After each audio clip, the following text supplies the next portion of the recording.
Now the purpose of this video is to look at how your ad may appear online and why it may vary in its appearance. Now for this demonstration I've chosen this search phrase, which has pulled up these two quite contrasting ads.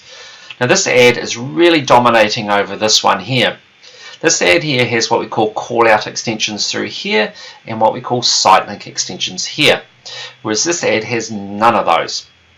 Now does that mean that whoever designed this ad did an inferior job to this one?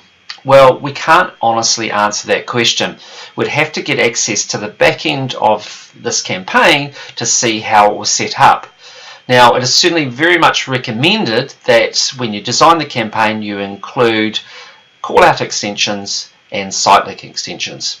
Now, it's quite possible they have done that here, but Google has chosen not to show those.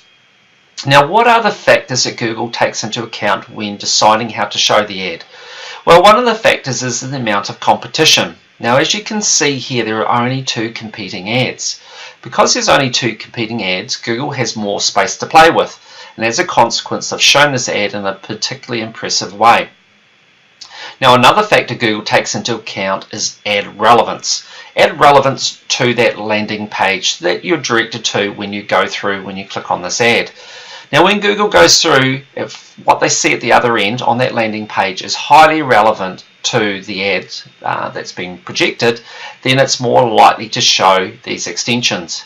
If, however, it went through to that landing page and found something quite different to the topic of the ad, then it's much less likely to show it. Now let's just have a quick look at some other search phrases and how that ad may appear.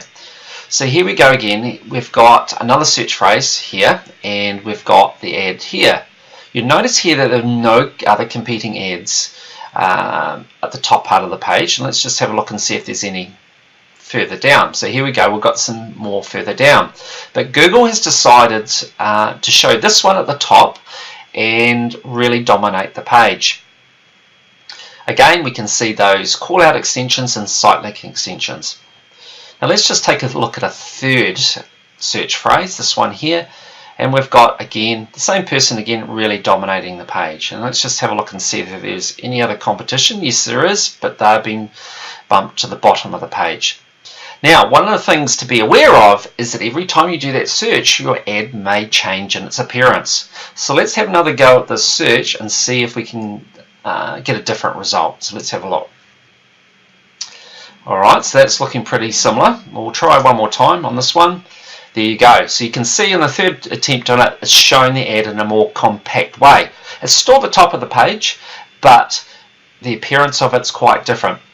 So as I've just demonstrated, we didn't do anything different to the ad. The ad was set up the same way at the back end, but Google has decided to show it in a different form. So don't be alarmed if you see your ad showing up in a different way, that it means that your campaign has in any way been set up in an inferior manner. It's more than likely that it's to do with Google and how Google has chosen to show your ad.